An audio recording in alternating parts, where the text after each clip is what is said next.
Welcome to Agile to Agility podcast with Miljan, Bajic. Major show alert! The very first value we wrote is individuals and interactions. Let's take this another level. I have my kind of internal belief that if we have Scrum Masters coming from like this psychological, sociological background, we would actually have a great Scrum Masters. So Zuzi, how did you get started? How did you get introduced to Agile, and what was your journey up to now? I started 2005. I was actually working for a medical company in the US in Minneapolis for Medtronic, and they switched to Scrum at that time. And that was a really interesting journey because I was a developer at the time, got used to a certain way of working, but that Scrum was like, okay, American something, right? And then when I came back, my manager at the time, he said, and now you have to be a Scrum Master. I was like, I don't want to be Scrum Master. He's like, yeah, but you have to, you're the only one who ever seen Scrum from our company, right? 2005, right? And I was like, yeah, but I don't like Scrum. I was like, yeah, I don't like it either, but you just started. So that's how I started, right? I got no other choice, I guess. So you were well told, yeah. Yeah. So I started with something which, nowadays I would not really see as a good start, but I guess I was lucky. And eventually, step by step, we figured that out. And I also realized, like, what should I do differently, right? So my beginnings were like every other, I think, people who start without really like caring about it that much. There is this process, follow it. Yeah. Exactly. How did you get into training? So you started with that company, and I'm assuming you gained some experience. And how did you dive into like training, I got a training coaching on Scrum much later on. So we got some coaches in the US at that time with that team, but I didn't know I'm going to be Scrum Master. So it was just a team training and then practicing, right? And then when I come back, my company was pretty small, so we were not really up to training, right? You should learn everything yourself. So within a year, I realized the Scrum is really working, which was surprised because I didn't expect that. So I said, okay, that thing is working. So maybe I should just start reading about it. So I just started reading, going to conferences, meeting with people. Eventually, I have this dream, right? That I will help everybody in the Czech Republic, Slovakia, maybe a bit at that time as well, like understand what the Agile is about. Know that word even, like know that is Agile, right? And now I actually recently rephrased it. I said like my mission now is not let them know that Agile exists, but actually let them know what it is. So they really understand. But we started Agile community with a couple of other guys here in Prague, organizing an Agile Prague conference every year. And actually, I went to a CSM training again because of one of my colleagues at the time. He said, like, I don't have that many people, so don't you want to come? I give you a discount. So I said, okay, why not? I can. So I joined a CSPO actually as the first one. And then Danko Kovac came to Prague and we have a drink. And he was like, don't you want to co-train? I was like, I don't know, but you don't say no to that thing. So I said, okay, why not? I mean, yes. So we actually did a class together, which was really fun. And those type of things just happened to me. So all over, I end up being there. And then I was in India at a Scrum gathering, and I talked to a couple of people. Carol at the time as a managing director, but also Bob Hartman, and they both told me like, why don't you apply for becoming a CST? And I was like, I don't know, I never thought about it. But it's like, you should do that. Both of them. There's like a chat, at the conference. There's like no prior, anything. I was like, okay. So I Googled it up that night and it's like, okay, I'll apply today. So that's my starting, right? Like usually just not say no to things which were coming to me. So that's awesome. But those people, I don't know Danko that much, but I know Bob. I don't know him personally, but based on what I know of them is that they've done that for others, where they encourage others and nudge others. So that's awesome to hear that. It was a little bit of nudge from others that got you into this space. So you wrote a book on on this, Scrum Master. Then you just released recently another one. What is the Agile Leader, and which I want to come back to, but I would love to know, like, what's your process for writing? Like, how do you go about? Oh. Do you have a specific time a day, or how do you go? Well, now it's all, I guess, gone. But what I was doing, I started with drawing. So when I was able to draw the pictures and doing some small blog posts, etc., when I was able to digest that message in a picture and combine those pictures together into some map, which would cover it all, or half of it at least, then I thought I'm ready to write a book. So I actually started writing around the drawings. And I was writing the first book, The Great Scrum Master, I wrote mostly during our diving trips. And, the morning and around lunch, we were diving, and afternoon, we were sort of resting. So I was writing a book. And the second one, then the translation of it back to Czech, because I wrote it in English and then I was translating back to Czech. I was actually doing over sitting at the beach, and that time it was Miami Beach with my daughter, and she was enjoying there, and I was like drawing those images on that beach and trying to write overnights. So I was always writing when I was traveling. So that's simple to me. And now I'm struggling writing blogs because I'm not traveling anymore, so I don't have that slack time. Exactly. It is tough to find, but yeah, it's interesting as I talk to people that have written, and I've started writing a couple of years ago, and like for me, it's that routine, like whatever time it is, if it's in the morning or afternoon. So, and everybody has, but I don't think I've had anybody describe it as sketching first and then. And I've seen your drawings, which are really good too, so I can see how your maybe thought process for that is. So maybe to come back to the to your latest book, The Agile Leader, what is Agile Leadership about? How do you describe it? I see it as being an agile leader is like a state of mind, right? It's up to you to decide. I want to be a leader. I'm ready to take the ownership of things and have that passion and go for it. And of course, you need to hear that feedback from a crowd, like, are the people ready to follow you? Is it clear enough for them? Is it motivating enough for them? And things like that. But at the end of the day, it's a state of mind. So the subtitle of that book is to leverage the power of influence. So I don't see leadership being anyhow connected with any management position. I mean, as a manager, you need to be a leader. But you can be a leader, or you are a leader, even without being a manager. It's just your own kind of mind, which is important to focus that way. So that mind, I guess I'm assuming you're alluding to awareness. And I think you talk about that in your book. Why is that awareness so important? And could you give us maybe some examples of, the mind and that maybe mindset of that, hey, if I want to, I can step into this leadership role. I talk about it like, in sports, a lot of times you might have team captains, but other people step into that leadership role. Like, hey, I'm going to make this stop, or I'm going to, motivate this other team member that might be down. Those are some examples of actually stepping into a leadership role. But how would you describe that awareness? Leadership or just mind awareness around? I think it starts with this dream you have somewhere deeply inside, that passion.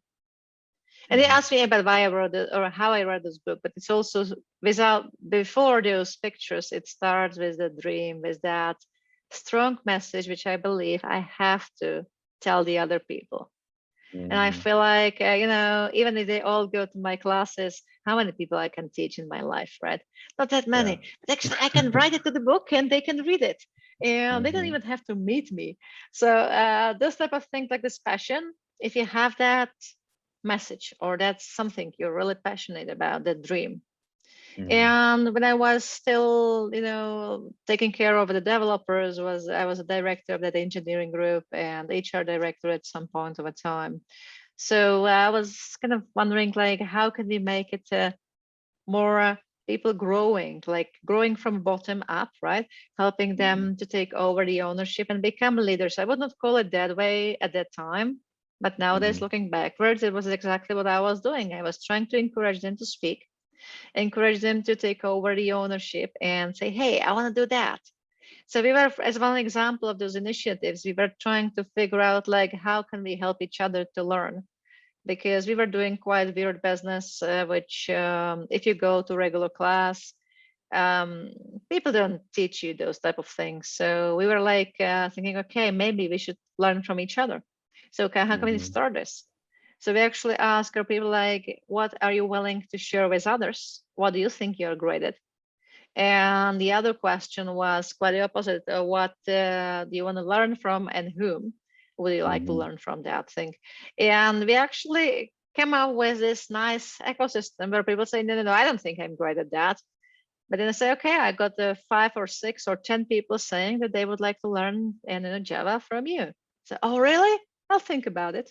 And they actually, because they got that support, that feedback, they start doing it. And then when others start, the first one doing it, they start saying, hey, maybe I'm not sure, but if somebody's interested, I might offer this. And we again make it happen. So I think sometimes it's just about having that dream, having enough self-confidence to speak up and say, I'm going to do this. Anyone interested? And if So they say that's yes. that takes courage. And you talk about courage as well. Why is courage so important? I mean, it's one of the Scrum values too. So it's one of the most important things. Because if we are always afraid of doing things, then why are we here anyway? I like courage. I was never really caring too much about other things. So I always like did a lot what I wanted to. Of course, you take a feedback from people, but you have that strong vision somewhere, which was actually shifting. But I was never afraid to speak up in those type of occasions, I guess. yeah, nice. So I was looking at it, and you're using, I'm assuming from Bill Joyner's Leadership Agility, the Expert, Achiever, and the Catalyst. Is that I haven't read the book yet. As I said, I just learned. But what are your thoughts on obviously using those labels that Bill put from research that he did, and I actually just interviewed Bill recently. What kind of impact did that have on you, if that's the case, if that's that book and those? I'm using it as one. I have this habit of having those books as a tasting menu kind of thing. If you go to that fancy restaurants, you got like 12-course menu, and some of those will speak to you more and some of those not that much. So I tend to have those various different concepts and trying to combine them together and kind of show how they relate to what I want to say. So both Joyner is one of those. I am using either for a leadership program, I'm using either Bill Joyner's 360 or Leadership Circle 360. Yeah.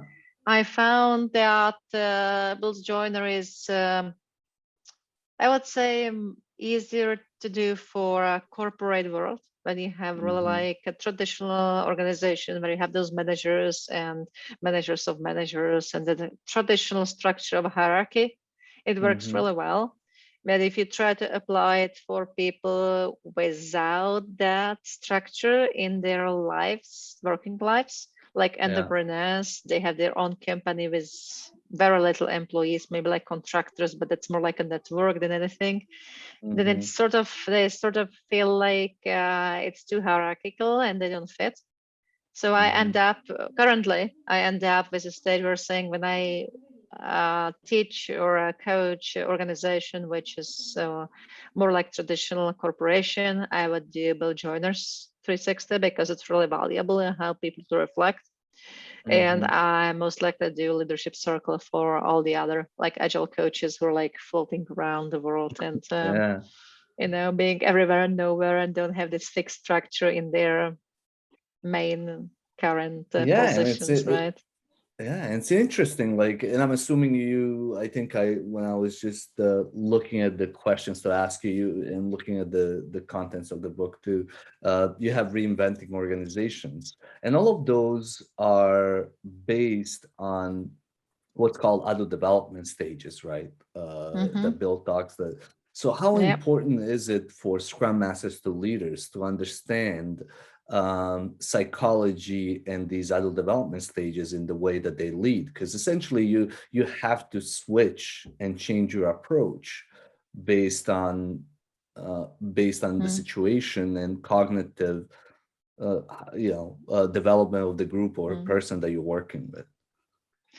I have my kind of internal belief that if we have Mm-hmm. Scrum Masters coming from like this psychological, sociological background, we would Mm-hmm. actually have a great Scrum Masters. The problem Yeah. is I tried to actually start a relationship with a faculty here in Prague, but it was Yeah. not really successful because for some reason, and I checked then later on with one person who actually made that shift. He has this background and he is working as a Scrum Master now. So we chatted about it. I was like asking him why I was not successful. And he said, most Mm-hmm. of my like colleagues from school, they don't feel like, they feel actually I betrayed what I was studying, because Mm-hmm. I should be here helping people with the issues in their minds and sort of healing people, doing some Yeah. important stuff. And now I'm just Yeah. doing some business, for money. And that was Exactly. so, I can't repeat his own words, right? But I was like, stuck in my mind, was like, oh, maybe it's just not appealing to them. I mean, they can Mm-hmm. get a good job, but they don't care about it because they have a higher purpose, higher mission. So we are Mm-hmm. stuck with those technical developers like I was, right? Doing a Yeah. Scrum Masters and relearning everything from a scratch. So of course I don't know enough about all those things. On the other Yeah. hand, having a technical background gives you some sort of maybe same language with people, Mm-hmm.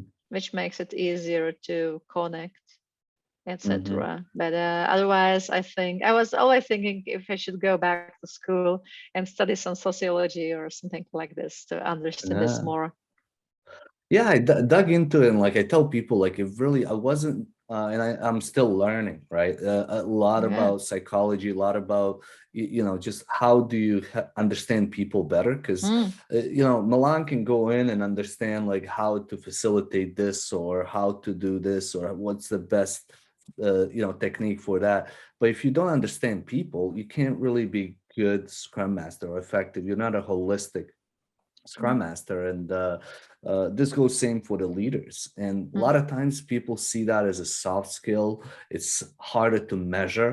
Like for instance, Mm. how do I know how to motivate Zuzi versus somebody else?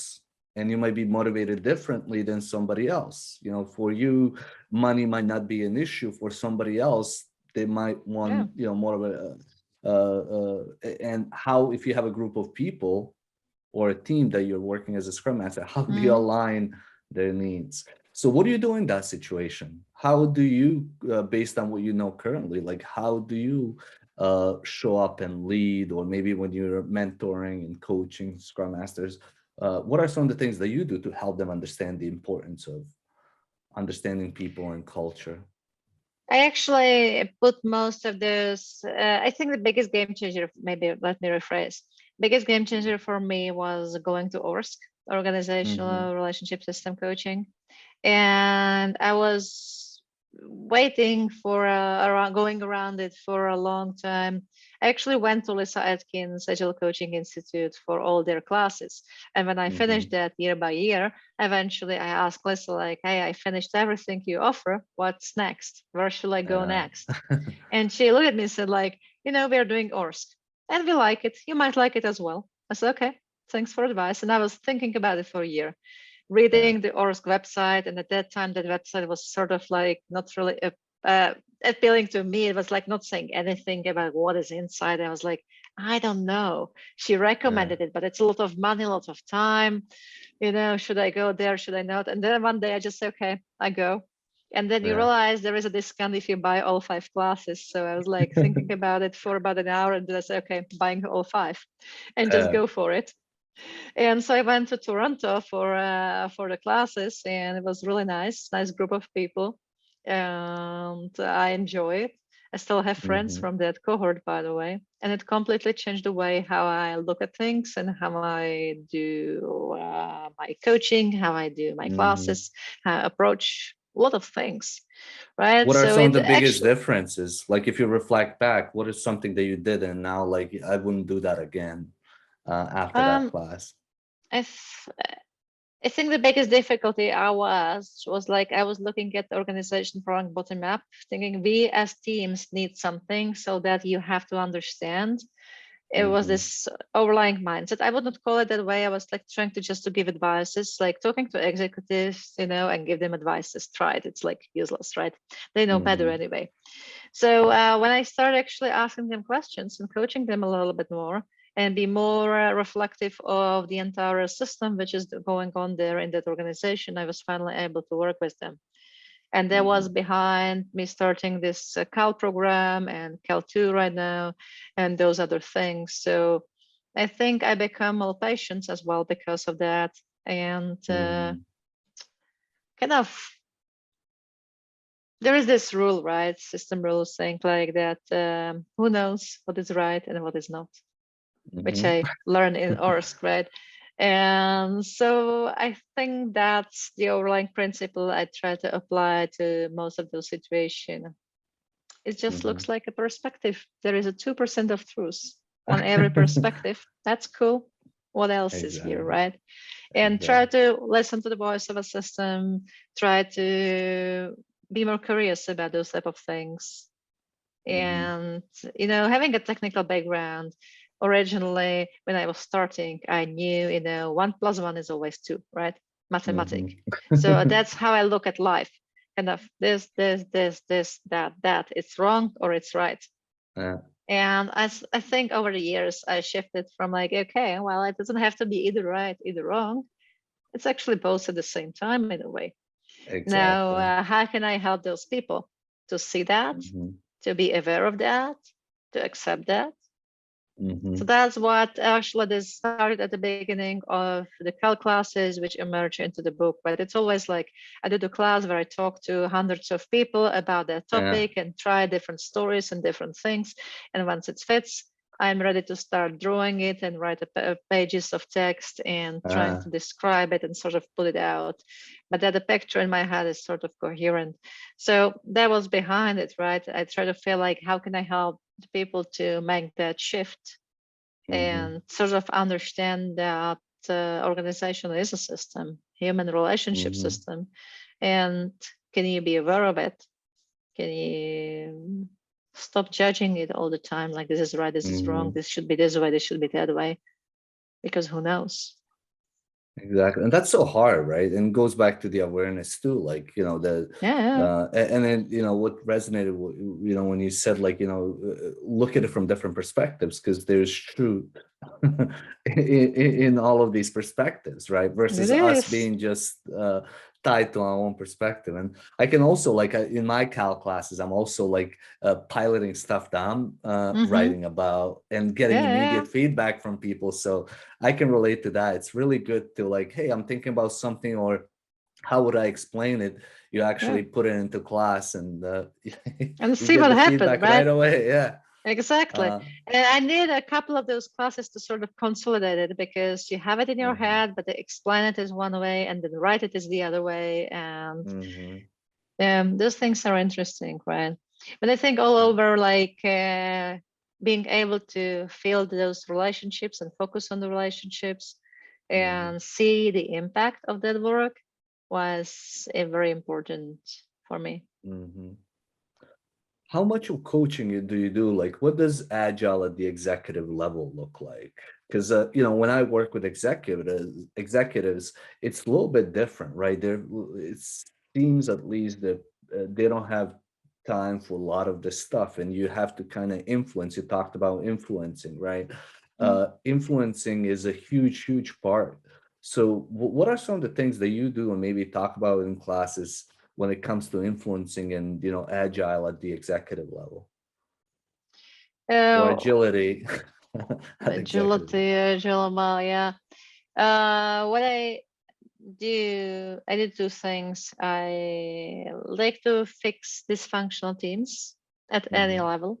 So I have some clients where I work at this level, and it's agility in a way, in a sense, because agile brings the transparency, collaboration, team spirit, etc. So I'm using this agile background for fixing those teams to be high performing, or at least performing, right? Okay. So that's one part of it. When the typical question I got recently in a couple of classes was like, what should I do with my managers? Like how should I explain them? Well, I don't think you do explain them. They either feel the need or not. So can you make that need really visible? Can you make it painful? Can you make it emerge from a space? So they say like, okay, we have this problem. Once you know what problem you have, then you can say, hey, I know how to fix it. If we collaborate more, we might be more creative or whatever else, right? But I sort of advise or force organizations when I'm there sort of to step back, stop and reflect. Think like, where are we? Are we happy about this or not? And sometimes they actually say we are happy about it. And I'm saying I'm not, but it's fine. I'm leaving, right? I don't think I have a job here, and that's fine, right? And sometimes they actually say, yeah, that's exactly what we need. We just don't know how. We were trying ourselves, and then you can help them, right? So I think it all starts with that. John Cotterwood says, create a sense of urgency. But if there is not sense of urgency, then just get I'm out. unable to work with that. I just get out. I learned that through the years. I really work the best with organization who is struggling, not failing, falling completely, not like bankrupting. That's too much, but struggling, right? They slow down. They used to be super successful or successful, whatever, growing, slowing down. And now they see how it looks like down the hill, right? Looking down the cliff, and they're scared. They try to fix it themselves like 3 times, 4 times. We said no, those practices, right? Didn't help. So those are ready. Exactly. And that's what I there like. is sense of because, urgency there, right? Yeah, exactly. They want it, So very often we got this funny conversation like this afternoon about some clients, right, who's been asking about something like new potential clients, right? And I was like, they think that you actually are here to sell. I was like, I'm not selling. I'm waiting until somebody's here and say, I want to buy, right? So maybe that's the shift, right? I'm waiting for organizations until they're at that cliff ready. And before that, I just pinged them, check them a little bit. Are you ready yet? Hey, that's where you can go. Interested? No, not yet. No worries. Come later, right? Exactly. So that's part of what I do. But of course, everybody has it differently. So I try to catch those type of people who are like ready for a big change. It's like, it's not waste of your time. It's not waste of their time if they're ready. And I think we've been in situations where they talk about it, but there's no sense of urgency, and there's so it feels you're not contributing. So it feels, at least when I go in and coach, I feel like I'm wasting their money, I'm wasting my time, I'm not motivated, it doesn't feel good. So it's and it's not helping them either. It's like a lose-lose that's the problem. situation. They feel like we've been better without it. It's too painful, right? And that's true. Exactly. And it's tough. And like, maybe to switch it up a little bit, and you write in your book about the need for organizational structure change, like HR, finance. And I think, especially like finance and HR, those are the last ones to go, or to understand or shift their mindset. What are your thoughts? I mean, again, I haven't read the book. What do you write in your book about HR? I'll go back and read it. I promise. I didn't even know that you wrote a book. I knew about the Scrum Master one, but I talk a lot about finance and HR. So what did you write in the book, and what are your thoughts on how finance and HR needs to look at things and maybe change their perspective? So I see HR much closer to me because I was working as an HR director for a while, and it's easier for me to imagine that. I'm not really a number person. I mean, numbers are. I was good at mathematics, but I still dislike numbers. I know it doesn't make a sense really, but so I have a hard time to talk to really like core finance people because I feel like we're from a different planet. But for HR, I think it's really simple because they are here to help to guide employees over their employee experience and make it really fulfilled and make them satisfied and help everyone. Now, employee experience is in that center, right? One of those things I want HR to look at is what is our culture currently, right now, and where do you want to go with that culture? So to give a few examples, right, when we were shifting, we really want to make it highly collaborative so people help each other, learn from each other, support each other, even across the teams. And the second thing, we went more innovation. We have even no innovation at all. We had this mindset like, do exactly what the customers say. And then we got this vision that we need to go back to our mission we used to be and start offering new ideas, innovations, etc. So we were shifting in those two quadrants, like collaboration, innovation, and we were like going a little bit backwards in competing. Really try to almost avoid it. We didn't like competing culture because it was against our collaborative one, and the controlling culture was also not what we really have. So that was our big shift. Who's we? That was a company where I was working as my first HR job. director. So and then when I was working with a client, there was this big finance institution, and they actually, their shift was, we want to be more innovative. That was a business need to get more innovations from people and creative ideas, etc. They didn't want to lose their controlling, not even competing. They just want to get more innovations. So and again, based on that, because it's like a lot of times like, oh, we need more innovation, so we're gonna create an innovation department, to innovate for us, rather than embedding innovation as something that everybody does, right? Yeah. So that was really fun because we were able to work on that, applying a bit of Agile and Scrum and Kanban or whatever they request to, but really like the ultimate goal was regularly be able to come up with different innovations and have a lab for that and do all that stuff. So it really depends where you want to go. And then the message for HR is all the processes you have, recruiting, position scheme, career path, all those things are sort of reflection of your current culture and desired culture. So for example, if you want more collaboration and more less controlling culture, then maybe, having a manager being the only one and HR at the interview might not be a good fit. Maybe you should involve the team more. And maybe your positions should not be that fixed, like exactly defined, right? But more like general ones. And by the way, if we go even more, do you even need the positions? Now, speaking of our organization, we didn't need the positions. We still have some because I was unable to sell it to the board fully. So we got an engineer position, not a software developer anymore, not a tester anymore, not anything else anymore. We got an engineer position, which was good enough. I was aiming for team member, but we didn't. Exactly. But step by steps, right? You need to do step by step.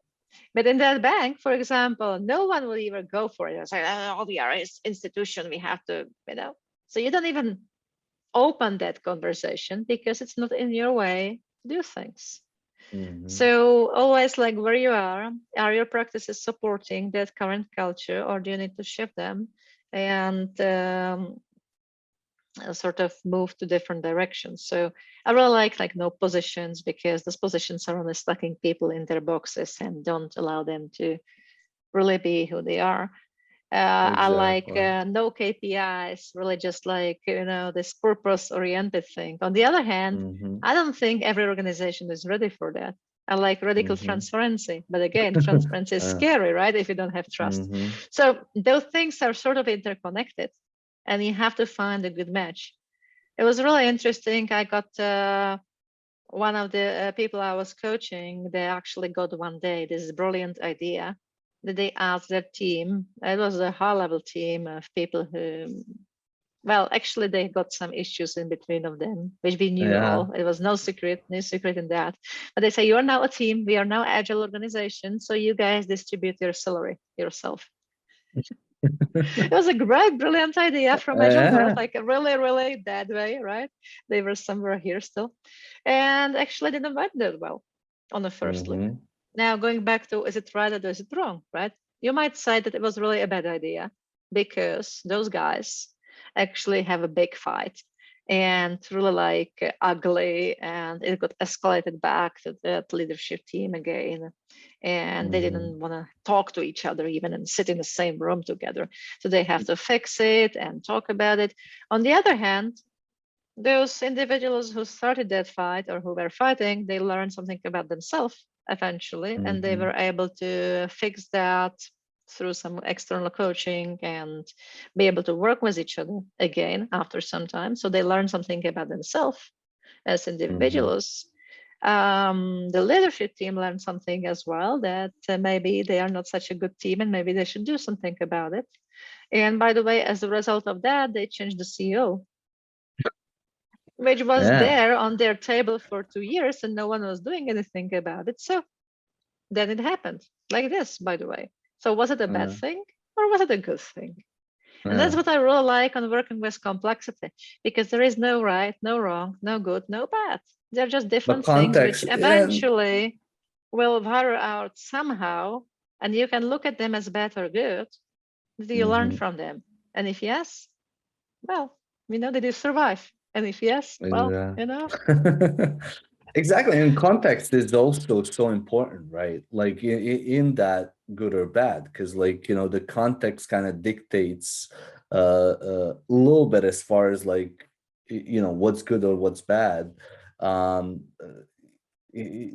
instance, if you look at, I know everybody talks about, and I brought it up, but like, from reinventing organizations, Frederick talks about, Morning Star, right? So context for them, like, when it comes to HR, like the transparency of salaries has existed for a long time.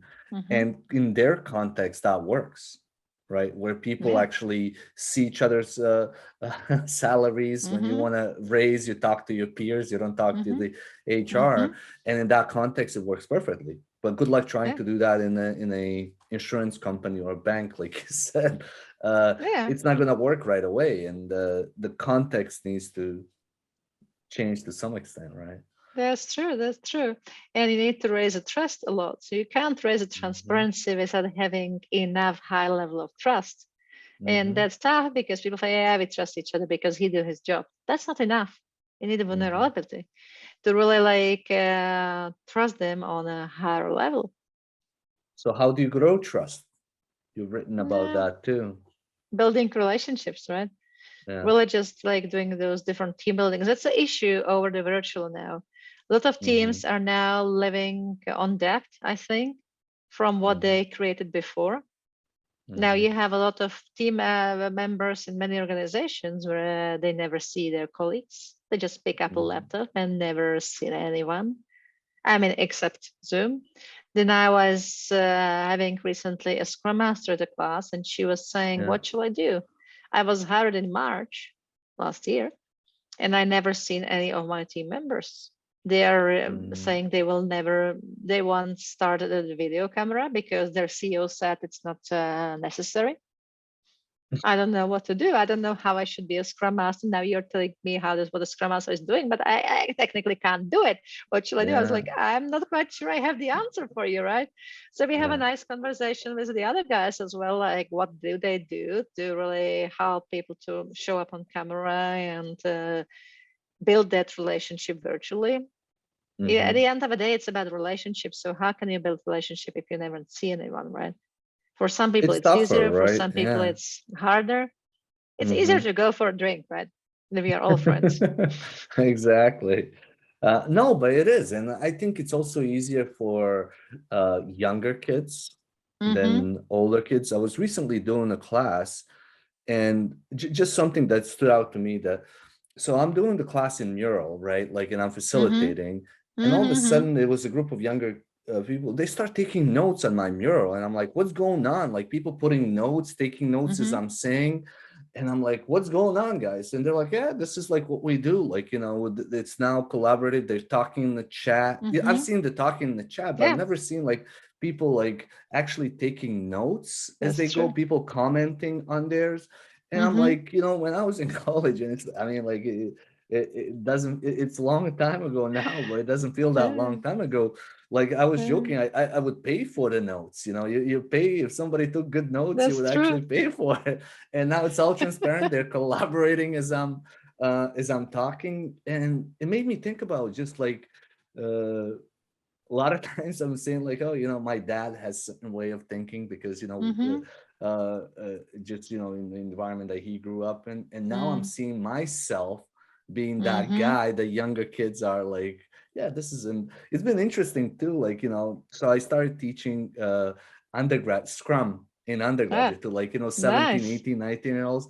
And like, that's another thing that's so amazing, like how they don't have all the baggage. They don't know what waterfall is. They don't know what, they never had like a professional job in a sense, like, you know, where, you know, what we consider and what we see mostly. And so I'm thinking like, you know, for those people that are so used to working and building relationships in a physical space, it's easier. But I'm also thinking that it's going to be easier for people that are used to now building relationships in a virtual world, that they might have a better luck of developing that trust and relationship. But I don't know. Do you have the Yeah, same I think thoughts so. or?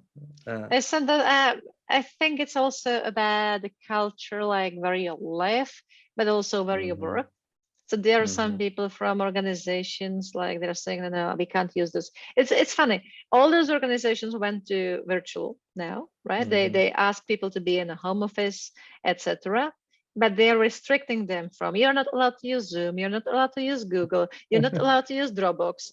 And then they feel Uh, like how those guys can really collaborate. Come on, like you're making their life like almost impossible. I remember when my friend, her boss was actually telling her, you have to be visible on the camera from 9 to 5, like all the time. I want to see uh, you. She was like, I need to bring the kids from school or something. Can I work like later? No, 9 to 5. It's like, uh, you know, those companies just didn't really realize like this world is changing. And eventually those young graduates, they don't want to mhm. work like we used to have. I still remember my grandfather when I was going from a college to the first job. He was like, maybe your father can find you a job and you can stay. And he decided like almost one sentence, and then you will have a job for the entire life. And I was like, Why? Yeah. first of all, I don't want my father to find me a job. I can find it myself. Second, I don't think I have a job for life. And now I'm doing like fourth, fifth things.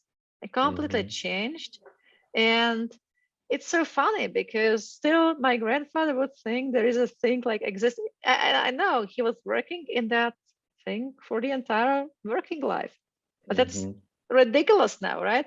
Like the graduates are not even knowing what they do, so they do here and here and here, and in 10 years what I was doing is irrelevant because Exactly. there are different technologies. And So so maybe those this is things a are really good funny. so this is maybe a good last question then, or maybe something that we can discuss. What's next? Like what's in the next 5 years when it comes to agile and agility? The podcast that I named is, you know, shifting from agile to agility, because we've focused last 20 years on agile, not so much on agility. So I hope that the next 20 years, or at least 10, are Mhm. focusing on the agility. But what are your thoughts? What's next? I think we're gonna hear more about business agility, more about the stories from all those weird departments like finance, sales, marketing, Mhm, using this agile. And I'm not meaning using Scrum or any framework at all. I more mean mhm, having that mindset of collaboration, transparency, trust on one hand, but also business value driven on the other hand, because without that, it doesn't really make sense. I also hope that the profession of agile coaches will become more I'm looking for the right word, not really structured, but maybe more defined. fine, yeah. So we know what to expect from, what do you need to do as those people and what to expect from them. And sometimes Mhm. tired of seeing those project managers with Agile, right? So I hope that those things will Yeah, disappear eventually. I mean, you can be a project manager, no, nothing wrong on it, but just don't combine, don't pretend like those type of things. I would like to hear exactly. more stories like Wurzog, right? Or Mhm, those type of companies who are trying something different. Zappos, Menlo Innovations, right? One of my favorite. It's those type of companies who are ready to start experimenting at the organizational level, who are able to try different things, who are not afraid. Just say, hey, we try it now and see what happens and spec it up from that, right? That's the agility at the organizational level. So we don't have positions now, but we actually realize we might need some positions. So we do a few, but they're going to be looking very different. So the organizations currently, what I hear, there are a lot of discussing like, do we need office space anymore, right? So when this whole pandemic is over, do we force people to go back, and how are we going to do that? Because they don't want to go back. I mean, some of them want to go back, but some of them don't. And what are we going to do? You know, Europe is in a way fragmented by a lot of things, but if everything become virtual, then you can actually hire any team in that time zone from anywhere in the world. And there are some places where you would work in different time zones. So for example, I like to work in US time zone because it allows me to have a free day with my daughter, and then overnight I can work, right? It's not that bad actually. So for that's some what I was people, thinking, you might realize that working in a different time zone is actually an advantage, because then we'll change completely this work-life balance, which is it an gives issue, you options, right? And exactly. I was thinking, because like, you know, I'm originally from Europe, and like I spent a lot of time in Croatia and in Montenegro, not so much in Bosnia where I'm from, but summers are obviously at least, you know, on the beach. And but like I was thinking, like same thing, hey, I can work 4 to midnight and have most of the day and still sleep from, you know, midnight to like, you know, 8, 9 if I can. If I can get 6 hours, I'll be happy too. Exactly. And it just gives you options, and I think that's something that's going to be interesting. Also, you can find talent now. Like you know, a lot of times people have been hesitant to outsource, at least to the area, and you know, you guys are not too far from us, but I think you're probably in the same situation where you have a lot of talented people, right? And now, hey, you know, if I can get, you know, better people at the same rate here, why not? Everything's virtual. They don't have to be. So I think that's going to be a game changer as well. That's going to be tough. And also those people who are sitting in their living rooms and homes, right? They don't have that strong relationship with that company they work for anymore. They have a relationship to their computer and maybe to a few of their colleagues, but those faces, you know, could be anywhere. And it starts to be interesting what's going to happen with that, because then, you know, I work for this company or that company, who cares, right? Before that, you were going there, you get that office, I got a flower there and a few pictures on the wall, right? I got my friends there, like colleagues, but we were like a friends, and I really love to go there. But actually, once we become all virtual, that whole thing is gone. So it will change and shake really significantly the organizations. And there are some who are able to adapt and take advantage of every crisis, by the way, right? Of course. And there will be some which will struggle. Let's see. Who knows? That too, yeah. And I was talking to, you probably not haven't heard of him, Andy Singleton here in Boston yesterday. I interviewed him, and he's been doing software development for a long, long time, but he's been doing distributed teams for 20 years or so. And he, you know, I asked him as far as like, what do you think, you know, is going to be some interesting stuff that we'll see in the next, and he said, you'll see more of communities, like you've seen, like, you know, with Wikipedia, or people just teaming up more virtually to solve work problems or to create companies, or like, you know, what we're seeing in, you know, with cryptocurrency and some of these other things where the collaboration is going to take like the collaboration at the virtual level is going to go to the next level, essentially, he said. And you'll see a lot more innovation and a lot more going on, what he calls these communities. So I was like, yeah, that makes sense. You know, we're all speculating, nobody knows, but no one knows. It's I think we'll see a very different way of working. We'll see more agility in a space. essentially. We'll see agile spaces where it was not before, because it was not really needed before that much. Now it might be needed much more, but who knows? Maybe everything goes back to something and we would be surprised where we end up, right? You never know what's coming anyway. And that's such fun because it's not predictable. So it's more interesting.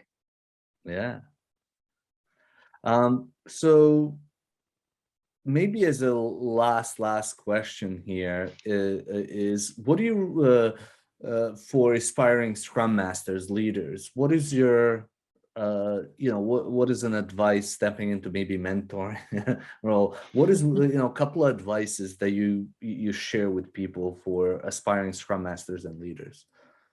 I have maybe one in mind which was struggling with me like last week because of some other things. I think what they need is have their own dream, not just given vision of something, but their own dream. Why is it important? And if you ask yourself, what happens if I stop? You say, I don't want to stop because I believe that that thing is important.